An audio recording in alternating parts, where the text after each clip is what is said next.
Centre से ली है, जुलाई में ली थी ऑनलाइन। मैंने तब किसी को नहीं बताया था क्योंकि मेरी फैमिली में ऐसी चीज़ों में भरोसा नहीं करता कोई भी। मैं नामदान सेंटर पे गई तो नहीं थी, लेकिन रोज़ उनके कॉल आते थे कि आप एक बार आओ, आप एक बार आओ। वीडियो कॉल भी करते थे और कि आपको देखना है, ऐसा वैसा, मतलब वो अजीब तरीके से बात करते थे। और कई बार मना करने के बाद भी वो आज तक कॉल करते हैं कि आप एक बार आओ, आपका फॉर्म वगैरह लेके जाओ। मैंने मना कर दिया, मैं कॉल रिसीव नहीं करती हूँ उनके।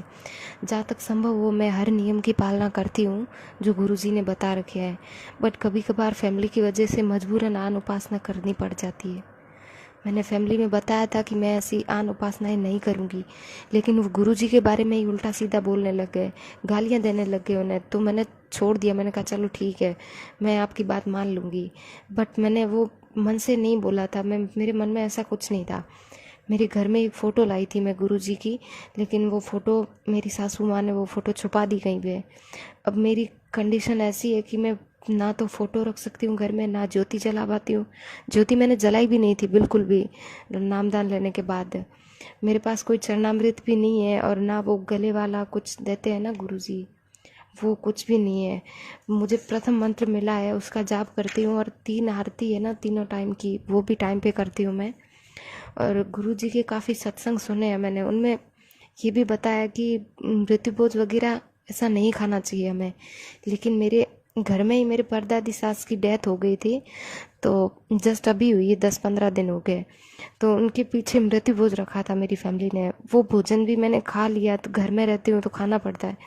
और मेरे पापा मेरे लिए कुछ पैसे वगैरह लाए थे, वो मृत्यु भोज रखा था ना 12 दिन के बाद, उस दिन वो भी मैंने ले लिए। 51,000 रुपये दिए थे मेरे पापा ने, और मेरे हस्बैंड को एक सोने की रिंग भी दी थी, वो भी हमने ले ली।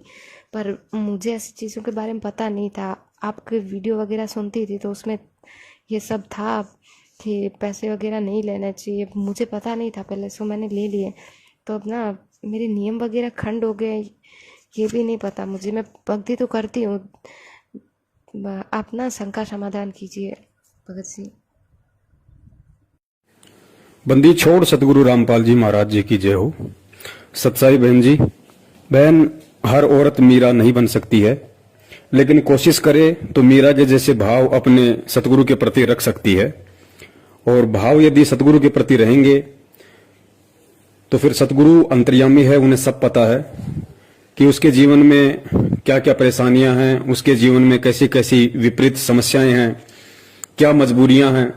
फिर सतगुरु मजबूरियां को अनदेखा कर देता बहन। परमात्मा उन चीजों की तरफ ध्यान नहीं देता है। जिसने अपने हृदय में अपने सतगुरु को, अपने परमात्मा को बैठा लिया, और फिर चाहे ऊपरी दिखावे के लिए या ऊपरी मन से अगर किसी पारिवारिक दबाव में आके यदि वो बहन या भाई अनुपासना भी करता है, तो बहन परमात्मा उन चीजों को नजरअंदाज कर देता है, बशर्ते उसके हृदय में सतगुरु ही बसा होना चाहिए। फिर ये चीजें कोई वैल्यू नहीं रखती है। जिस प्रकार गुरुदेव ने कहा कि भाई नाम दीक्षा लेने के बाद आप किसी भी मंदिर में जाओ, चाहे किसी भी मस्जिद में जाओ, लेकिन आपने उन जगहों पे भक्ति भाव से नहीं जाना, ये मन में धारणा करके नहीं जाना कि इस मंदिर में या इस मस्जिद में फला फला देवता से मुझे कोई भक्ति लाभ होगा। ये भाव लेके हमने वहां नहीं जाना है। बाकी चाहे आप वहां पे रात दिन रहिए, आप वहीं पे सोइए, कोई दिक्कत नहीं, कोई दोष नहीं, क्योंकि मंदिर और मकान दोनों भगत की दृष्टि में ईंट और पत्थर के बने हुए एक ढांचे हैं, उनमें ना कोई भगवान है। तो बहन ये मजबूरियां जो हैं आपके साथ में, ये वर्तमान में काफी बहनों के साथ में हैं। कोई अपने प्रारब्ध के संस्कारवश संघर्ष कर लेती है, तो कोई संघर्ष नहीं कर पाती है। लेकिन सतगुरु अंतर्यामी है, सतगुरु अंदर के भाव देखता है। और परमेश्वर कहते हैं कि भाव तगड़े तो कुछ नहीं बिगड़े। यदि अपने सतगुरु के प्रति भाई या बहन के भाव तगड़े हैं, जिसने ज्ञान सुनकर, ज्ञान को समझकर अपने दिल की गहराइयों में अपने सतगुरु को बैठा लिया, परमात्मा को बैठा लिया, और उस दिल की गहराई में ब्रह्मा विष्णु महेश 33 करोड़ देवी देवता, दुर्गा या काल के लिए लेस मात्र भी जगह नहीं है, तो बहन फिर परमात्मा कहते हैं कि भाव तगड़े तो कुछ नहीं बिगड़े। फिर चाहे कोई कुछ भी करे, कैसा ही दबाव दे, चाहे मंदिर में जाके बैठा दे, चाहे देवी देवताओं के आगे आपको धोख लगवा दे, जब आपके दिल में आपका सतगुरु बैठा है तो ये चीजें कोई बाधक नहीं है, किसी प्रकार की कोई बाधक नहीं है। तो परमेश्वर कहते हैं भाव तगड़े तो कुछ नहीं बिगड़े, और यदि भाव बिगड़े तो फिर रगड़े ही रगड़े। अगर भाव बिगड़ गए जिस दिन, उस दिन फिर सब हावी हो जाएंगे आपके ऊपर। फिर परमात्मा कहते हैं दोस्त भी दुश्मन बन जाएगा। तो बहन, परमात्मा अंतर्यामी है, उनको सारी स्थिति का पता है कि कौन तो जानबूझ के ये सब नाटक कर रहा है और कौन अनजाने में या फिर किसी मजबूरी में या फिर किसी दबाव में आकर इस तरह की जो है ये हरकतें कर रहा है। दूसरी बात परमात्मा ने एक और बताई है बहन, कि यहां परमात्मा ने 3 प्रकार की स्थितियां बताई। पहली स्थिति तो ये कि यदि ज्ञान समझ में आ गया तो वो भगत हर स्थिति का सामना करेगा, चाहे उसका घर छूटे, चाहे उसका पति छूटे, चाहे उसकी पत्नी छूटे, चाहे उसको माँ बाप घर से निकालें। जिसको ज्ञान समझ में आ गया वो अड़ जाएगा मंसूर की तरह, मीरा की तरह, और फिर भगवान उसके पीछे खड़ा होता है, दूर नहीं होता उससे परमात्मा उसके पीछे ही खड़ा होता है। और दूसरी स्थिति है अनजाने में, धोखे से, अगर हमसे कोई अनुपासना हो गई या हमारे साथ में धोखे से किसी ने ऐसी कोई मर्यादा खंडित करवा दी, तो परमात्मा कहते हैं उसका दोष भगत को नहीं लगता और ना ही उस स्थिति में उसकी मर्यादा खंडित होती है, क्योंकि वो उसने जानबूझ के नहीं किया, वो अनजाने में या धोखे से हुआ है।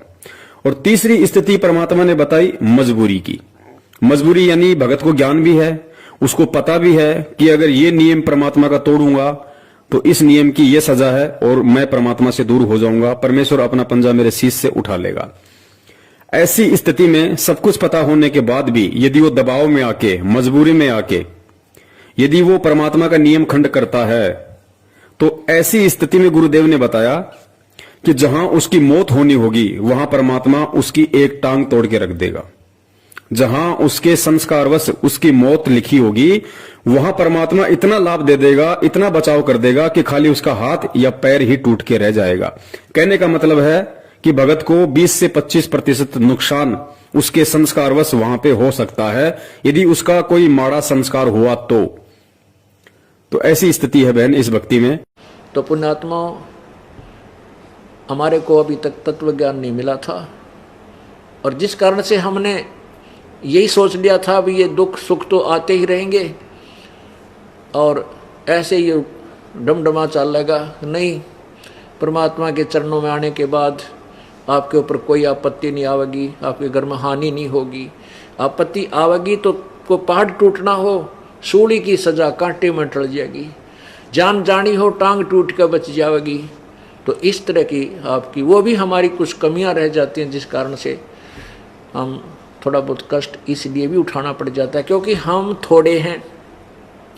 एक घर में एक भाई ने या बहन ने, बेटी ने, बेटे ने नाम ले लिया, बाकी पूरा परिवार विरोधी है उसका, तो उसके नियमों को चलने नहीं देता।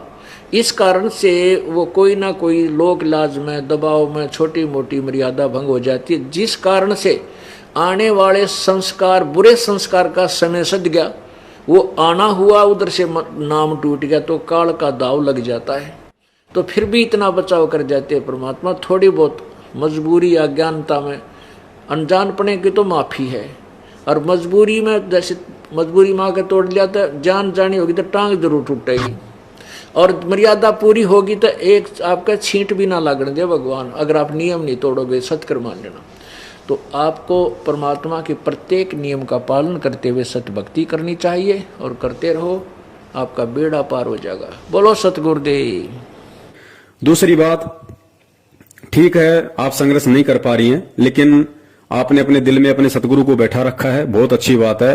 गुरुदेव ने कहा कि यदि सत्संग भी आप सुनते रहेंगे, परमात्मा के सत्संग भी यदि आप सुनते रहे, तो परमेश्वर कहते हैं कि सत्संग मात्र से 70% लाभ भगत को मिलता है। सत्संग सुनते रहने से ही 70% लाभ परमात्मा भगत को देता है। तो यहाँ आपसे प्रार्थना की जाती है, जब तक सत्संग चले आप सब चिंताएं और इधर उधर की गल्ला बातें छोड़ के ध्यान से सत्संग सुनो। चाहे कोई रोगी है, चाहे कोई संकट है किसी प्रकार का, आप एकाग्रचित्त होकर सत्संग सुनोगे तो राहत मिलेगी और ये ज्ञान ग्रहण होगा। इस ज्ञान से आपको 70% लाभ तो ज्ञान से मिलेगा। और रही बात बहन जी नियम वगैरह की, तो नियम तो देखो परमात्मा के नियम है, नियमों में परमेश्वर ने किसी भी देश काल परिस्थिति में कोई छूट नहीं दी है, क्योंकि ये ज्ञान समझने के बाद, परमात्मा से ये तत्व ज्ञान लेने के बाद राजाओं ने राज त्याग दिए, ऋषि मुनियों ने शरीर गाल दिए भगवान की प्राप्ति के लिए। तो आज तो बहन जी हमारे पास बहुत सारी सुविधाएं हैं, बहुत सारे हमको कानून ने भी अधिकार दे रखे हैं कि हमारे साथ कोई जबरदस्ती नहीं कर सकता। धर्म निरपेक्ष हमारा देश है, कोई भी किसी को किसी भी धर्म की पूजा पाठ करवाने के लिए बाध्य नहीं कर सकता। और ऐसी स्थिति में भी और सतगुरु से तत्व ज्ञान लेने के बाद भी यदि हम थोड़ा बहुत भी संघर्ष इस भक्ति मार्ग पे नहीं करते हैं या नहीं करने की कोशिश करते हैं, तो फिर बहन समझी तो जाएगी कमजोरी कि उस जीव आत्मा की ये कमजोरी है, और फिर उसी अनुसार देखो उसको परमात्मा लाभ देगा। कहते हैं ना कि तेल हमेशा तिलों में से निकलता है, जितना भगत बोएगा उतना ही काटेगा, क्योंकि ये सूरमाओं की भक्ति है बहन। परमात्मा ने बताया कि यदि समझ में आ गया तो फिर मंसूर बनना पड़ेगा, समाज के आगे, परिवार के आगे, रिश्तेदार के आगे, सामाजिक, आर्थिक या किसी भी प्रकार की परिस्थितियों के आगे। फिर भगत को सूरमा बनना ही पड़ेगा, भगत को मीरा बनना ही पड़ेगा। नहीं बनता है उसकी अपनी कमजोरी है, और जितना वो करेगा उतना परमेश्वर उसको अवश्य देगा। लेकिन वर्तमान में आप जी लगी हुई हैं सतगुरुदेव जी की भक्ति पे, ये भी अपने आप में एक बहुत बड़ी बात है। तो परमेश्वर अवश्य आपका बचाव करेंगे, इसमें तो कोई दो राय नहीं है। और आप जी भाव बनाए रखिए, श्रद्धा बनाए रखिए, ये भाव और श्रद्धा का ही खेल है। परमेश्वर दया करें उनके आने तक यदि आप इस तरीके से भी भक्ति भाव में लगी रहेंगी, क्योंकि आने वाले समय में तो परमेश्वर दया करेंगे। जो लोग आज खुद आपका विरोध कर रहे हैं उनको भी अपनी गलतियों का एहसास होगा, वो भी परमेश्वर की भक्ति में लगेंगे। लेकिन ये कुछ जो संघर्ष का समय है ये केवल वर्तमान समय का है। तो कुछ आत्माएं संघर्ष कर लेती हैं, कुछ आत्माएं पीछे हट जाती है, लेकिन दिल में सतगुरु को बसाए रखो, बस इतना भी काफी है परमेश्वर के हिसार जेल से आने तक, और वो समय परमात्मा ने पूरी पृथ्वी पे लाने तक। जब तक हम इस तरीके से भी यदि परमात्मा के पीछे लगे रहेंगे तो भी परमेश्वर हमारे जीवन में आने वाले जो संकट हैं, परेशानियां हैं, काफी हद तक परमात्मा उनका निवारण करता रहेगा। तो इस तरीके से भी यदि आप अपनी आरती वगैरह करती रहेंगी और सत्संग वगैरह सुनती रहेंगी तो भी परमात्मा बहुत बड़ी राहत आप जी को प्रदान करता रहेगा। यानी जो आपके भाग्य में जो संस्कार था परमात्मा उसमें भी काफी फेरबदल करेंगे। जो संकट आपके जीवन में आने हैं परमात्मा उनमें आपको 50% तक राहत देगा, अगर इस तरीके से अपने दिल में सतगुरु को बसा के भी यदि आप उनकी भक्ति में लगी रहोगी तो। सत साहिब जय हो बंदी छोड़ के। बोलो सतगुरुदेव की जय हो।